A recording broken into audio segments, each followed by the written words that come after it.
Hello guys and welcome to this video. This is going to be part one of the series that I'm going to make about solving using factorizing, and then one of the methods is the product sum method, the method we discussed in class.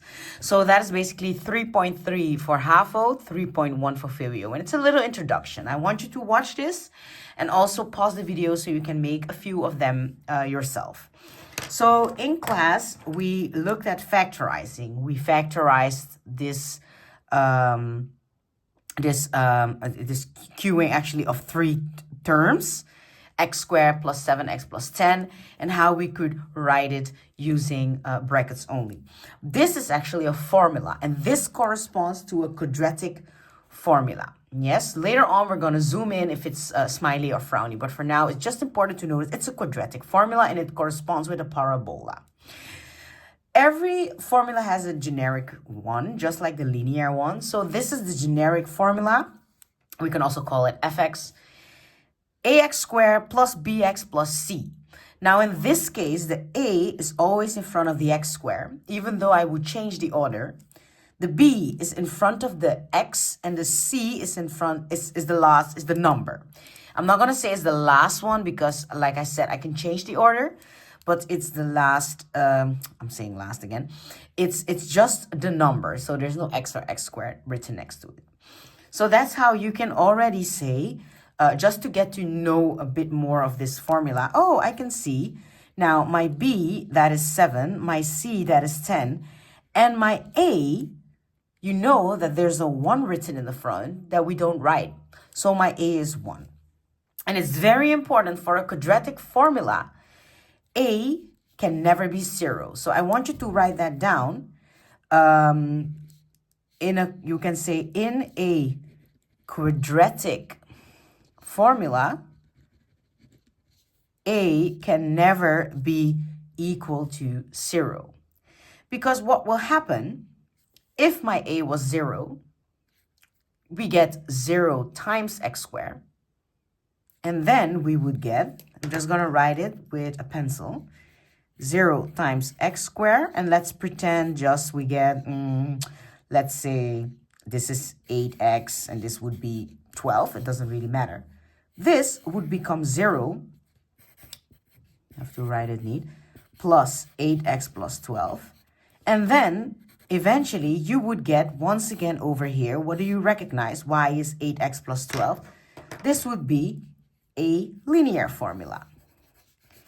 But this chapter is related to quadratic formulas.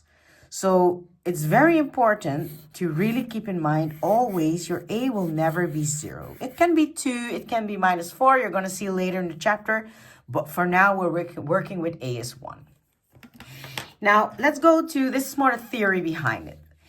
If we are going to solve using factorizing, we get now, so x squared plus 7x plus 10. And then the question would be factorize, right? This we've done in class. You can pause the video and do it yourself. Remember, the last number, I'm calling it last, but it's the c.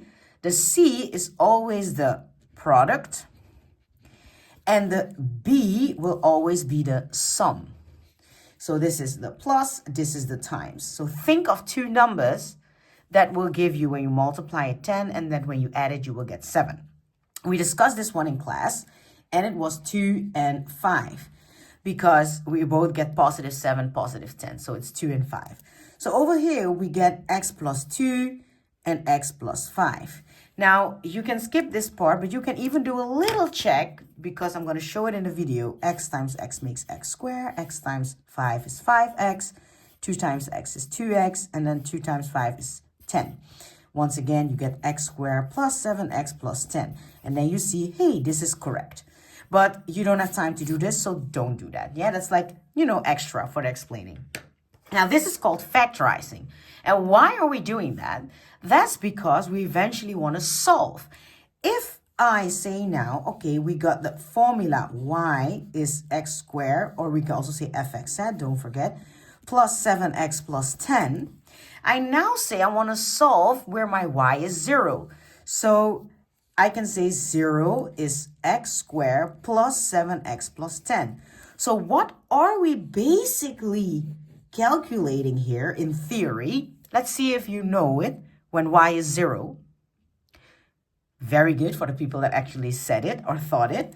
We are actually finding x-intercepts. And I'm saying intercepts because you can get multiple x's now. Because we get a parabola. And a parabola, not always, but most of the time, intersects the x-axis at 2 spots. This is a smiley, but it could also be a frowny, and then it intersects over here and here. Just giving you a little idea. So this is called solving the equation. Now, you can also put the 0 on the right hand. So I'm going to change it. It really doesn't matter. And then you need to factorize. So this is called factorizing using product sum method. So we get x plus 2 and x plus 5 equals 0. Now, since we have two options, x can be two x coordinates, we now say x plus 2 is 0 or x plus 5 is 0. We can make a separation. Then we use here the balance method. I think most of you can see, oh, now I can see what my x has to be, but you just use the balance method. You get x is minus 2 on the left hand, minus 2 on the right hand. So you get x is negative 2, or your x is negative 5. So that means that the x-intercepts of this formula, this parabola, with the x-axis is at coordinate minus 2, 0, and we can say or and minus 5, 0. So that's basically what we are doing. Why are we doing it? Why are we factorizing? Why are we solving? We're actually finding x-intercepts. And then you can already guess, oh, for y-intercepts, oh yes, then I probably have to put in x is 0, and then I get a y-coordinate. You're absolutely right. And that's then only 1 point. That's always going to be 1 point. Now, for now, it's just good enough if you can solve using factorizing. So I'm going to write down on the other side a few examples that you can make, and we can discuss it in class. So it's important that you make it. One I will do together, or you can just go to the end to see if you have it correct, and 2 you will do yourself.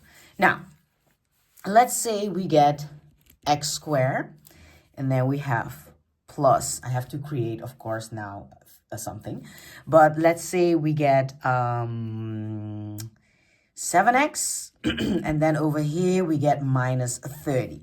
And then the question is indeed solve. Yeah, so we got solve this equation because we get equals 0 now. So now we're using factorize to solve this.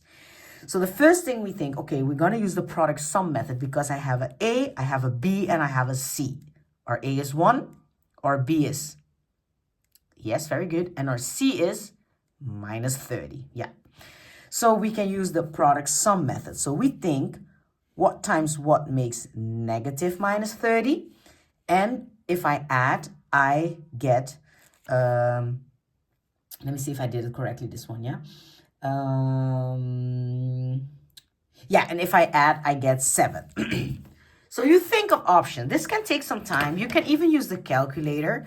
Be like, okay, 5 times 6, yeah, that's 30. But if I add this, I will never get something with 7.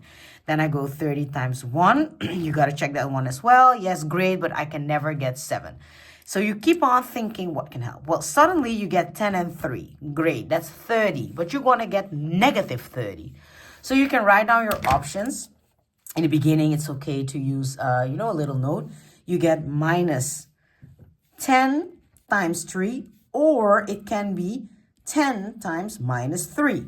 Now, one of them is only going to become 7. So you do a little check. Let's see, minus 10 plus 3, that is negative 7. That's not what we want. So you do 10 plus minus 3. You can just do minus 3, and that gives 7.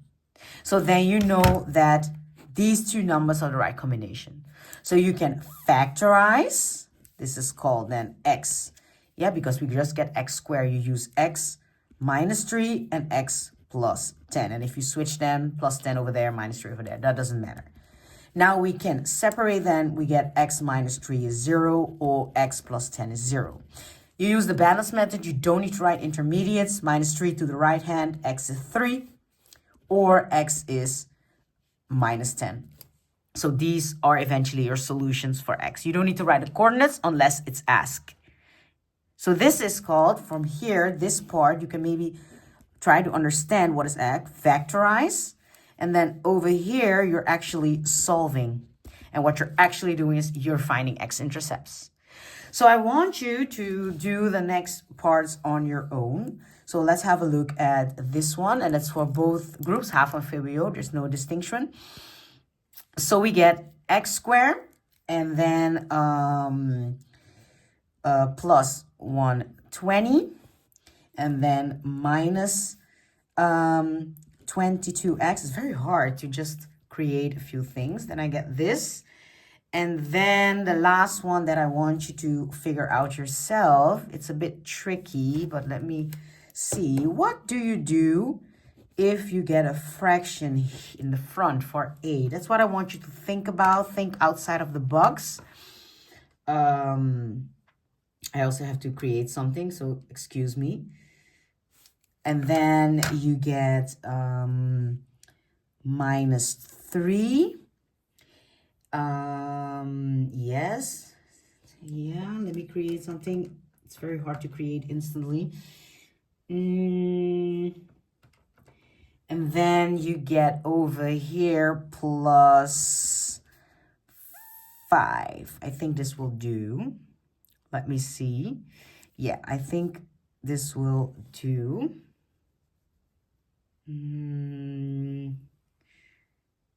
Will it do? Yes, I think so. Yeah, okay. So this one, go ahead. The question is once again, solve for x. This one is just like this. And this one, think about it. Use a bit of logic, okay? You got a fraction there. But remember, just the hint I'm going to give you. You want it to be 1 because that's your best friend and that's going to work out all the time. So this is it for now. Tomorrow in class, we'll continue to part 2, which is about factorizing and solving using other methods besides the product sum. All right, good luck.